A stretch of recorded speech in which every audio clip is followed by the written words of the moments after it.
Good day to you, everybody all over the world.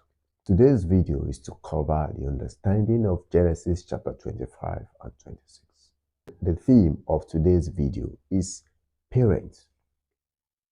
Can your children learn from you? Can your sons learn from you?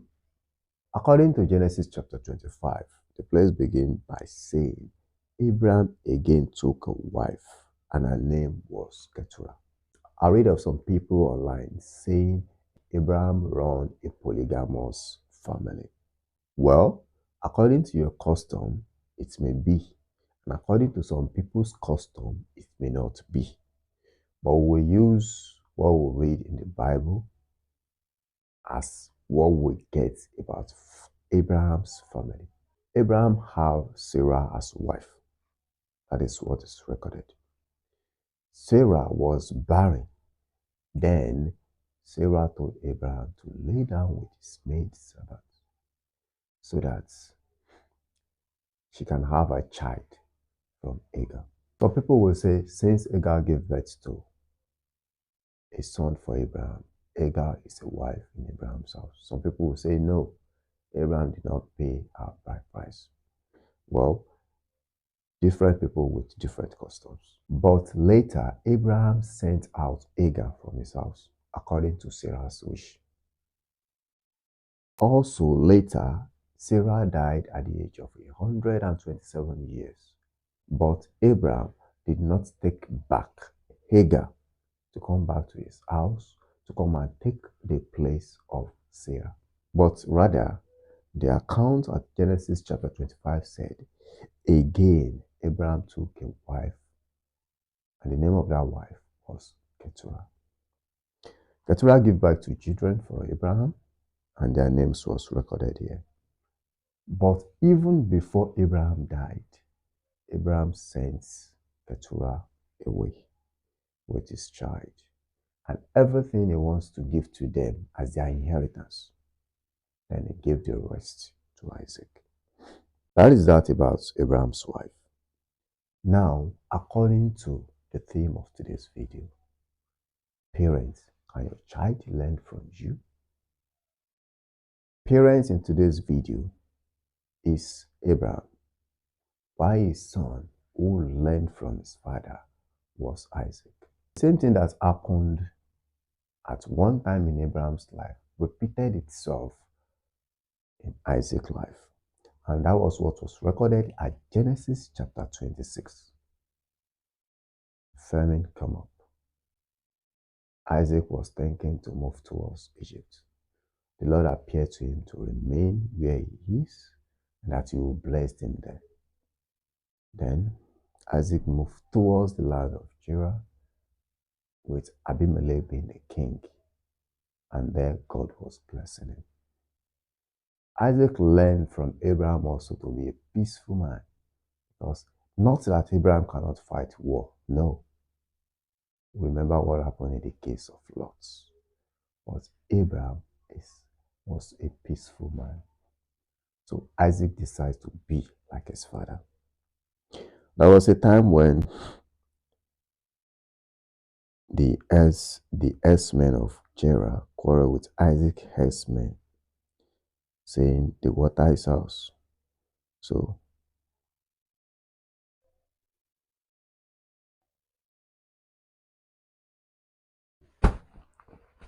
they took a fresh water, which Isaac's herdsmen dug.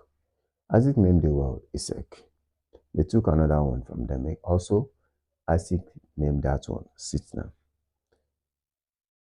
That was after Isaac have dug some wells with the Philistines and they stocked it up with dry land. So Isaac will not use that well. All of this, Isaac did not quarrel with anybody. He remained peaceable. But rather, Isaac was just moving away from these quarrelsome people gradually. And as he moved, God bless him. At the point he dug another well, nobody quarreled with him. So they were able to use that well. And he named the well Rehoboth. according to Genesis chapter 23, 26, verse 22. So later on, God was blessing Isaac in that land. Isaac was also faced with the same question about, is Rebecca your wife or your sister? Isaac said, Rebecca is my sister. Though Abimelech got to know later that Rebecca was Isaac's wife. Well, Rebecca also later gave birth to twins. Now, according to Bible record, Rebecca was the first person to give birth to twins.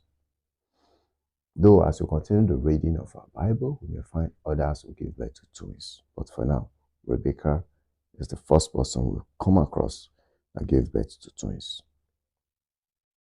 So when this child grew up, Esau, one of them, the sons were named Esau and Jacob.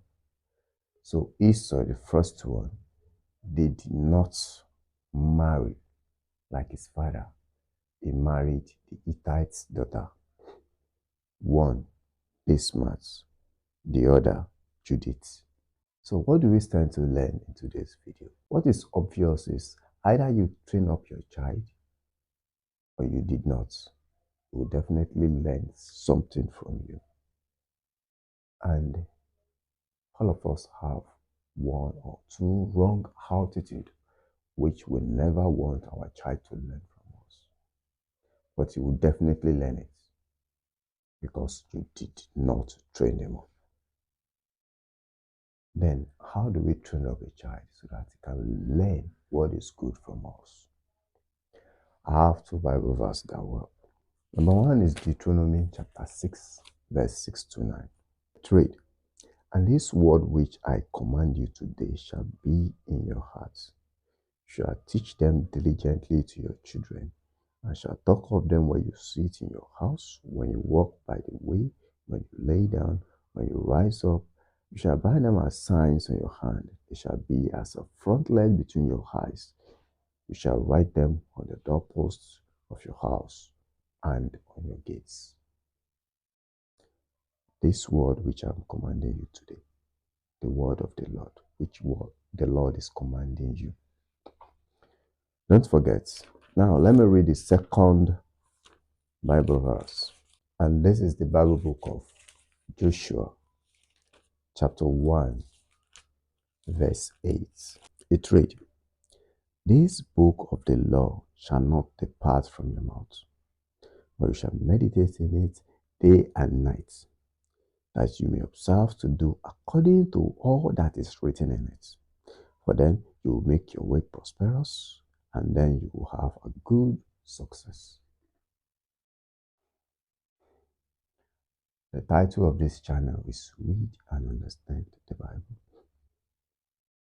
Always read your Bible because it's saying the same thing. The first Bible verses we read said, This word I am commanding you. That word, on that very day, you are not the word.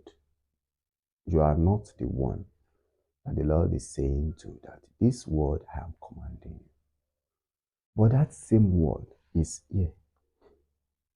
According to this place, this book of the law shall not depart from your mouth. So this is the book of the law, which should not depart from your mouth, which you want to teach your children all the time. But you cannot teach them unless you read it, unless you meditate in it day and night. So you see, you have to read your Bible always. You cannot teach what you don't know. So you have a copy of the Bible. Please stop making it a decoration. Read it. Then you have something to teach your child, and they can learn what is good from you. Then both your way and their way will be prosperous, and then you will have a good success. According to Joshua chapter 1, verse 8. Thank you for watching.